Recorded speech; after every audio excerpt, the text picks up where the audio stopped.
Well, good day. It's the 25th day of June 2021. I hope you're having a good day.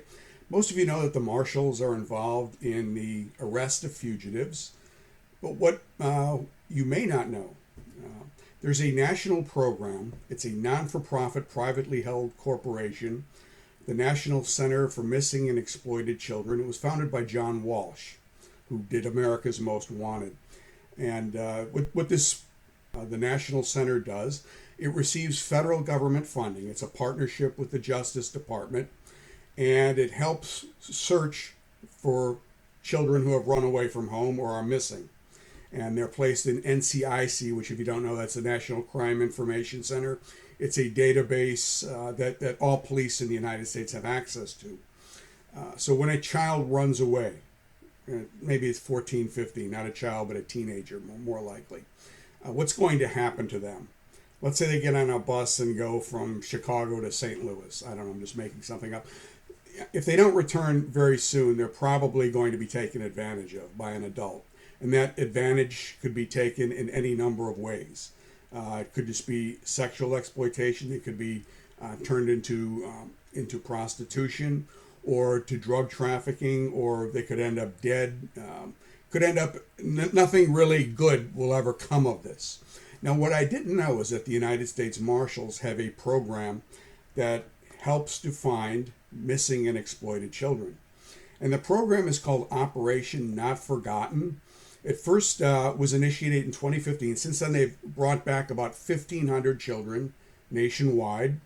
And last year, in 2020, had a large roundup in Georgia. These take place in just about every state of the Union, and they're conducted by the Marshals Fugitive task forces. But when they do these, they have to partner up with state and local police, with social workers, and even with attorneys who are advocates for children, guardians ad litem and things like that. And they go out and they locate the children, and they also arrest the adults. So what I'm going to do is put on a very short informational video from the Marshal Service, and then talk about it a little bit more.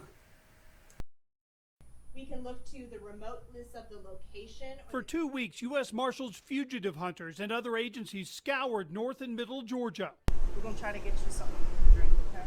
looking for missing and exploited children. Marshal Service Director Donald Washington says in all, 26 endangered children were recovered, another 13 found. Children authorities fear had already or were potential victims of sex trafficking. One missing child is worth thousands, in my mind, of fugitives that we go out and get. The operation spanned across 20 Georgia counties. Sources say children were found in Gwinnett, Fulton, Clayton, Forsyth, among other places. 9 suspects were arrested.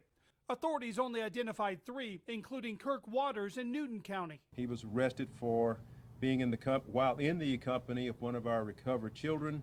He was charged with possession of a firearm by a convicted felon. Waters, Stanson Causey, and others are now behind bars as state prosecutors step in to handle the cases, and medical and social workers focus on helping traumatized kids. So there you have it. And you saw how Director Marshall, the director of the Marshal Service, Mr. Washington, spoke of the people under him. And I think that's how the head of an agency should always speak, about the men and women who work for them, the work that they do, and promote their good work, and promote the ability and integrity of the people who they supervise. So the Marshals right now, I think I wish I could say that there's a huge vacancy announcement, but there is not yet. But there is a recommendation that they hire 1,200 new deputies. So my advice to you, if you want to go into this, and if I was going into federal law enforcement right now, not in 1985 when I did, but right now, that would be my first choice, actually, because I like the work of the fugitive task forces. I wouldn't like the courtroom stuff. That would kill me. But the rest of it, I would look for that right now, because they do the most enforcement work, and also work such as this, which is nobody can argue with it, Nobody, and finding a missing or exploited child, that would really make your day. It's like catching, someone who's committed a really heinous crime. So this would be something that's a positive for everybody, and keeps you motivated to stay in that service. So I hope you enjoyed the video. Hope you got something out of it. And if you're thinking of going into the Marshals, keep thinking, and get your application ready, and to put it in case they do. In the event, I think when they do open it up, you're all set. Be sure that you can pass the PT test. Go over those results, the requirements that I put in the previous video, and make sure you can pass that before you apply. Okay, before you apply. Don't say, well, I'll get in shape when I can get in shape. Get in shape now. Okay. All right. Thank you. Have a good day.